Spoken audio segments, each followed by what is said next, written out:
બોટાદ જિલ્લાના ગઢડા તાલુકાના માંડવધાર ગામે બાબર સમાજના પિતા પુત્ર પર ગામના જ માતાપારી તત્વો દ્વારા તીક્ષ્ણ હથિયારો વડે હુમલો કરવામાં આવ્યો હતો। આ હુમલામાં પિતા પુત્ર ગંભીર રીતે ઘાયલ થતા બંનેને સારવાર માટે ભાવનગરની સર્ટી હોસ્પિટલમાં દાખલ કરવામાં આવ્યા હતા, જ્યાં હાલ પણ તેઓ સારવાર હેઠળ છે।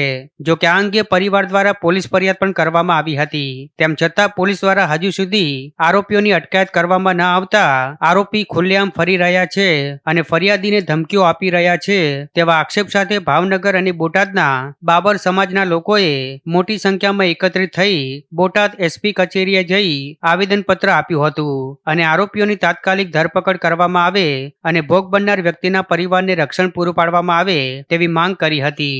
સાથે જ જો આ અંગે તાત્કાલિક કોઈ પગલાં ભરવામાં નહીં આવે તો ના છૂટકે ઉગ્ર આંદોલન કરવાની ફરજ પડશે તેવી પણ ચીમકી ઉચ્ચારી હતી। 24 તારીખે જે ઘટના બનેલી પપ્પા અને ભાઈ ઉપર જીવલેણ હુમલો કરેલો એના માટે અમે આવેદન પત્ર આપવા આવેલા છીએ। અમારી મુખ્ય માંગણી એટલી જ છે કે આજ દિન સુધીમાં હજુ ફરિયાદ કરી છતાં હજુ એ લોકોની ધરપકડ કરવામાં નથી આવી, તો એ લોકોને જલ્દીમાં જલ્દી ધરપકડ કરવામાં આવે।